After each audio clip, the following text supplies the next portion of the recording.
All right, welcome to the Wealth Generator Show. Today we have Keandra Scott Tatum with us. She's an award-winning Thank you. copywriter and writer. So, Keandra, can you open it up by just telling us a little about what you do? Hello, yes. Welcome to the show, everybody. I'm happy to be here. This is my first time. Just a little bit of background on me. I came from a very heavy sales and marketing background for over 17 years, and I've always had an interest in writing, and I've been doing it just in increments over the years, and it just blew into this massive career choice of mine. So I really thoroughly enjoy helping small businesses and companies and individuals. It started through sales experience and marketing experience. I've always had a music interest. So therefore I started music writing. When I say music writing, I'm talking like award shows, album listening parties, things of that nature. And then it just spun off into this amazing skill set to working with PR companies and digital marketers. And sky's the limit on writing. Okay. So you said you did sales and marketing first? Yes, I worked with several retailers, local businesses, doing sales because when I studied at Prairie View A&M University, Right.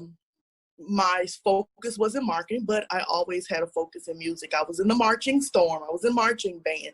So I always wanted to make it make sense. I always add, and on my spiritual side, I'm like, God, always, how can I make this make sense? Music and writing, putting the two together. I'm also a musician as well, of course, flute and piano. And so it was just inevitable to have that type of passion that those publications and individuals wanted, because I see music differently when I'm writing about it. It's not just a story about your favorite writer. It becomes now I'm looking at from the performance. I'm looking at from the sounds and the key that it's in. I can tell, the passion of the artist, and it just tells a beautiful story when you look at it from a musically inclined experience. Okay. And when we're talking about music writing, but yes, I have a sales and marketing background, which is a key ingredient what makes me stand out as a writer. And that's a really important thing for those who have a skill set in sales and marketing. If you have a sales and marketing background, you don't mind writing, this could be a beast for you. Because inevitably writing can turn into a perfect pitch for grants. It can turn into the perfect pitch for clinching the right audience, clinching right investor, sponsor. So like I mentioned, sky's the limit on writing. Okay. So what do you mean by music writing? Like, cause I'm getting from your talking, you're not talking about writing lyrics, you're writing. It's funny that you might ask. Yes, I have actually been a songwriter, but when I talk about music writer as a profession, I'm talking about award shows. I'm covering it and pitching it to media. So it's just coming up with a topic, blogging, blogging, creating articles about an artist. For instance, I talked about Miguel.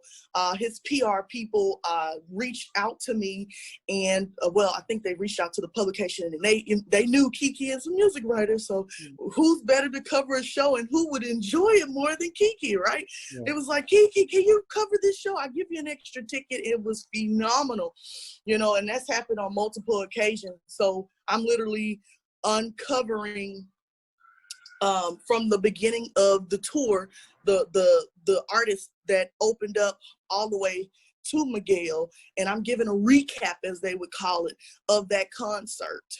Okay. So covering the musical events, albums, award shows. I actually attended BET Hip Hop Awards back in 2015. Yeah. That was an awesome experience. Okay. So how did you get started, and them knowing that, you would be the music writer, and how did you get connected with publications that will want you to go out there and write? It's a great question.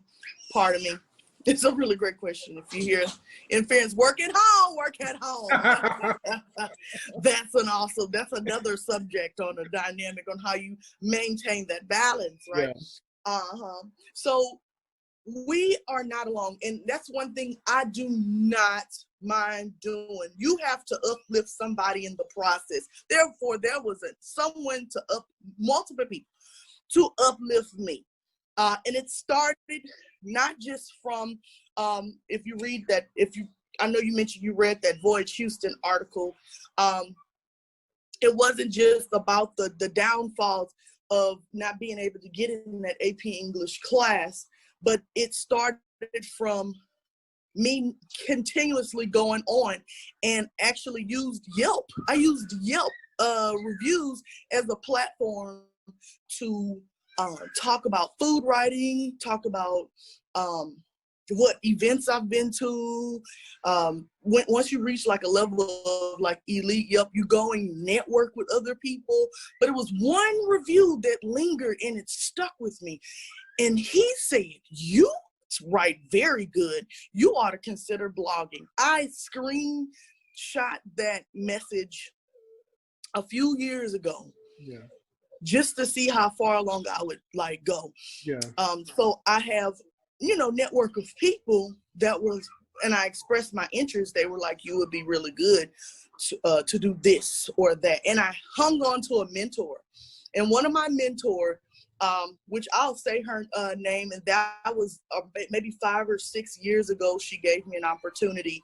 Her name is Mad Fresh Daily out of Brooklyn, New York. She was in Atlanta at the time. So I was like her Midwest writer. I shadowed her and just to see what she was doing, even though we were virtual. Then I moved to Atlanta, which is a hub for entertainment. Not just entertainment when I say, music is definitely there. Music, hip hop, even other forms, R&B, country. But also it's a multi-billion-dollar industry for if you're wanting to talk about short films and just film industry. Hollywood have studios, Tyler Perry, Marvel has a studio out there. So I thought that was a great move. And then it just kind of twirled out from there. I could spend 1 week literally going to an event every single day geared towards that career in media, just writing. Okay. Mm-hmm. So the Yelp reviews, you got to go deeper on that. I got okay. Like you got discovered by leaving reviews on Yelp. Is that what you're saying? Yes. Really? Because I wrote pretty lengthy, very informational, detailed reviews. I even got review of the day, like two or three times.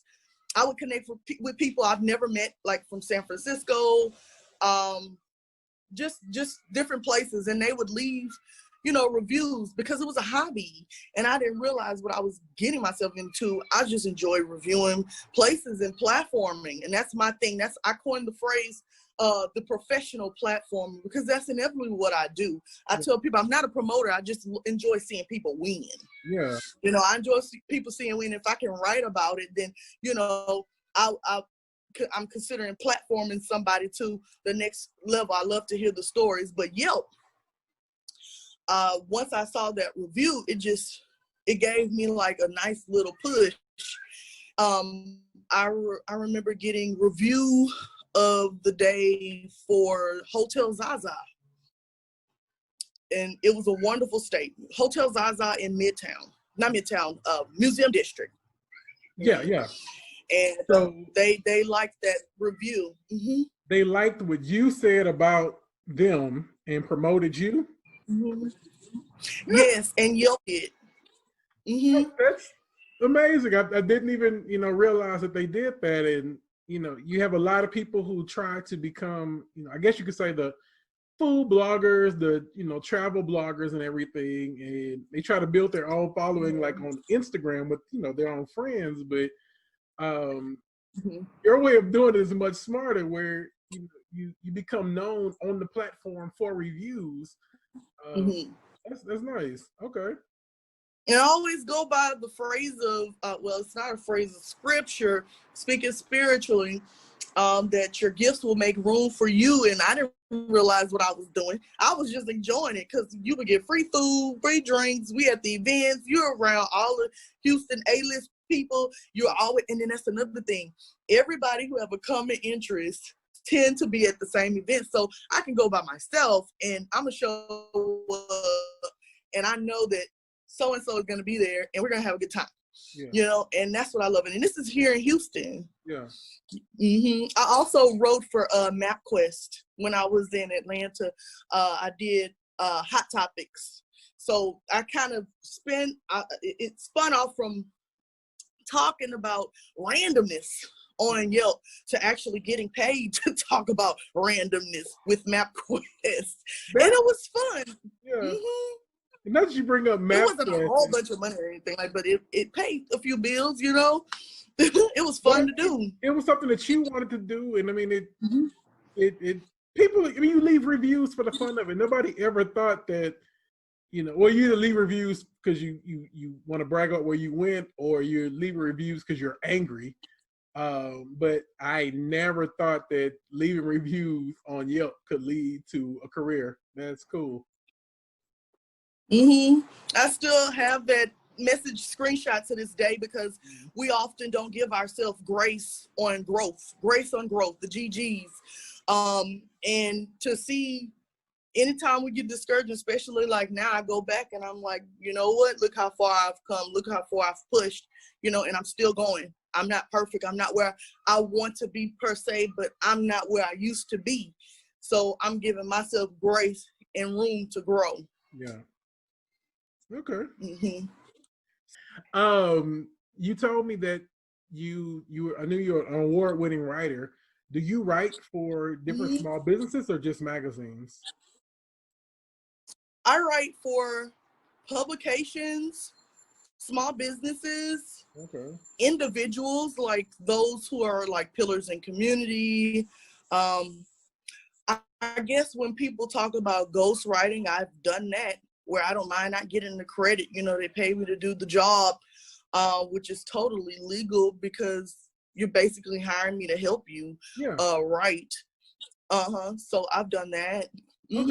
It ended up on television. I can confirm that some of the things that I wrote have ended up on like KHOU, Fox 26, a lot of local tier media. Where else? Mission statements, bios, and now I've built this thing to where people are trying to get their websites flowing with the different words and making it sure it makes sense. So not just mission statements and bios and about us sections, but, you know, making sure the blog is there and, you know, the SEO behind it, the Google Analytics. And I'm working with web designers now as we speak to just make sure everything is like flowing and it sounds right and it's just clinching the audience. They won't just click and they go. They're clicking and like, whoa, I need to see what product or service that they're offering. Yeah. So what are some of the things that you see, I guess, when you say like an amateur business owner is trying to write for himself that they miss out on that, you know, you kind of help with? So I like to listen to everybody first. And I'm a talker. But when it comes to clients and really grasping, it's important to do the research and it's important to listen as a professional writer. So whatever it is that your vision entails, that is what I'm going off of. I try not to, unless they want me to put my creativeness in it. but I want to go off of your story. So if you're amateur, I always just say, give me a paragraph and let me figure it out from there, because I'm gonna do my research, and then I'm gonna take your vision, and then we're gonna make a beautiful story. Okay. So you're kind of working hand in hand with the actual. Yes. Mm-hmm. Okay. And I do have someone who is shadowing me now. And when we talk about writing, I write all over the place. I do blurbs basically on social media, where you see the hashtags and the captions on Instagram and Facebook and Twitter. And I'm working with her on that, and also to make sure that she's catching grammar mistakes and learning how to use short. You don't have to write a whole paragraph. You can just do 1 or 2 sentences, but it goes straight to the point and it's good, you know? So we're working on different methods, strategic methods on writing. And I work with my clients on that as well. We try to keep a pattern of how we write. Okay. And how do you a lot of it's coming from you. So how do you keep it from, I guess, me not realizing that it's you writing? Not just looking completely generic. That's a great question. I'm so glad you asked that. Some people just want me to write like me. Oh. They want me to write like me, and they can tell if I'm off. Okay. They can tell immediately, okay, something's up in Kiki's mind. That's not as, clenching as it normally is. But sometimes it could just be, it's salesy, and I think that's where I'm having a growing moment, because I write with passion, but I'm trying to figure out how to write with passion, make it as authentic as possible, and not sound salesy. Yeah. Because salesy can turn people off, right? Yeah. But that's why they allow me to be me. Yeah. Even if I'm selling something. Okay. And it has something to do with whoever it is, Christian boutique to an attorney. Like, it has to make sense what I'm saying. Maybe the attorney it's okay for me to write not necessarily salesy, but straight to the point.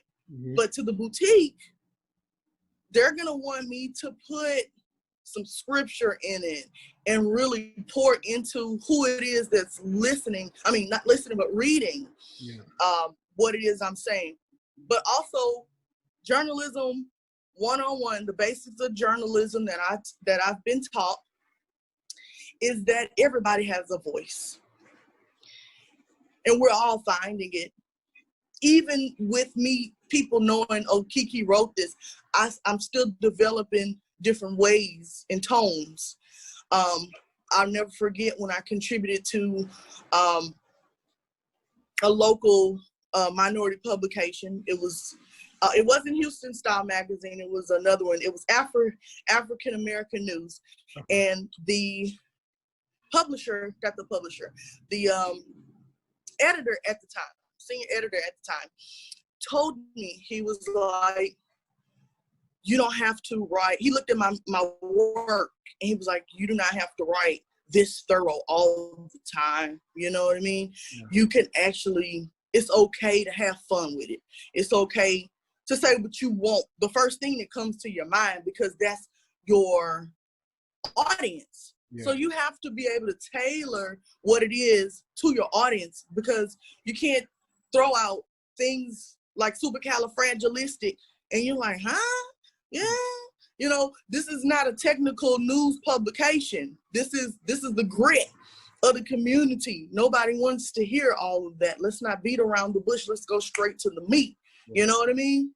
So that's how you find your tone. And that's why it's important for me to listen and to also visualize where they're trying to go. Okay. Mm-hmm. What have been, I guess, some of your biggest challenges with working with clients? Um, some challenges that I've faced. Let's see. I really do have a good time working with my clients. Um, I think it's all about knowing what you're hired for as a content writer. And I would encourage anybody to just understand that you have to be specific. You cannot be all over the place because you'll stretch yourself thin. And if I'm doing it for a pool or you're doing it for a pool of clientele, you have to make sure that it's things that you can handle, because you have to have work-life balance. This is why they don't do as much writing. This is why they don't spend so much time website, which is an awesome quality of CEO, because they know that their lane is not writing. They know that they're thriving, creating something, or just facilitate something. Uh-oh. Can you hear me? Yeah, there you go. Uh-oh, the screen from. Yeah. Oh, okay. All righty. Technical difficulties. I know. It's okay. You're on a yes. Yes. So it just depends on which client it is, but you have to make sure that you're able to balance that, because writing is time consuming. So I guess the only challenge that I would say too, even as someone that has been doing it for a little bit, get specific. Get very specific about what it is, because, and you have to, it's okay to explain to your clients what this is. Don't assume that they know it. Do not assume. I have some clients, they're like, what is that? You know what I mean? Don't assume that they know it. This is why they hired you as the professional and the expert. You know, make sure you're very specific about what it is. Number 2, writing is very time consuming.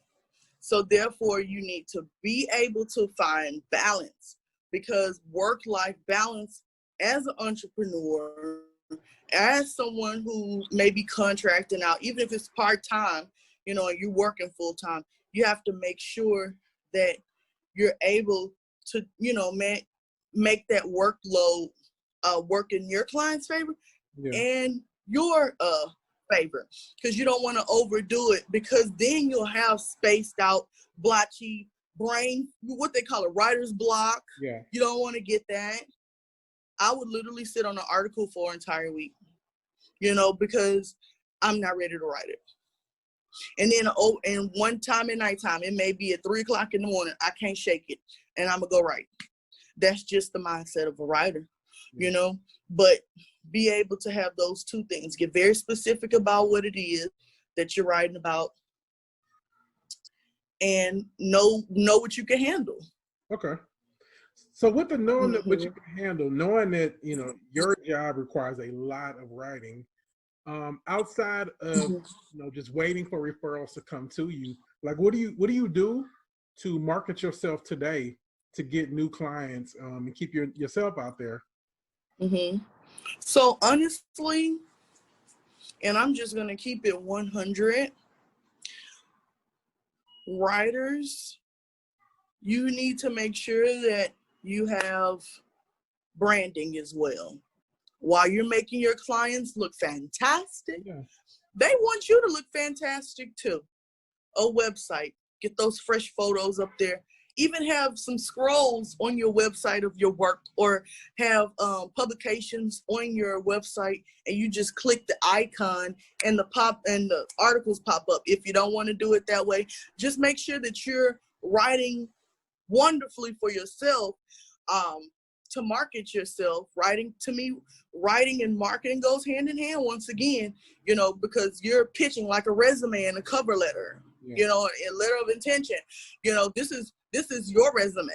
So you have the right to make sure that they know whether you're award winning, whether this is something you are passionate about. They need to see all of that. And we're in 2020. It's okay to be personable. I'm a wife. I'm a mother. You know, this is my lifestyle. You know, it's okay. Some people enjoy personable moments So put it on your site. You never know that where it'll land you. I've had opportunities for brand ambassador. I mean, they send me products. I've received free makeup before, free hair care product. It's okay to get personal. I mean, you're not telling all your business per se, but I mean, to each his own. There's lifestyle writers out there that are like really doing it, and they don't mind being super, super transparent. All I'm saying is just be you. Yeah. Be you, but be you with your branding. Yeah. Thankfully, and I'm so excited and happy about those who are in my life and my clients. They're always consistently referring me, regardless of what level I personally think that I'm at. They are referring me. So I've been off of word of mouth most of the times, you know, and having a knowledge of software out there, you know, to do contractual agreements, simple agreements, and what else? You know, it's okay to do a logo. You are a business. Yeah. You know. Okay. Keep yourself in mind. Okay. So what are you working on now? Okay. That's a great question too. So I have a couple of listenings to do for a band out of New York. And I have, what else? I have another artist, because I mentioned that I had a couple out of Atlanta. She's originally from Germany, military lady, sings fantastic. She's opened up for ball games from New York to North Carolina, and now she's in one of the hubs of the South for music in Atlanta. I'll be writing on her. And as far as when I say individuals, musicians and bands, but also there's another side where I'm working on websites, filling it with content. Okay. And that's one of my major projects for this week. Okay. Mm-hmm. And branding. Because as you grow, I have a company that I'm working with out of Ohio who is currently working on that for me. I'm excited. You have a company in Ohio that's helping you with your branding? Yes. Okay. Mm-hmm. Digital marketing strategies. And it's okay whether I have the background or not, you know, in whatever. I recognize my lane. My lane is writing. Yeah. So I don't mind reaching out to friends and be like, you the expert in this field. Yeah. Let me consult with you, because they are they're a powerhouse when it comes to branding, as in visual branding, logos, websites. They're fully functioning for a media company. Mm-hmm. Okay. Yeah, and it's a shout out to Empowered. Yes. They're gonna power me up. Well, Keandra, thank you for doing this show. Where can people find you if they want to know more about you or hire you for your services? Okay, please go to Motif and Volume on Instagram and Facebook, and it's MOTIF. N as in Nancy, VOLUME. Motif and Volume. All right. Thank you again for coming out to the show. Okay. Thank you.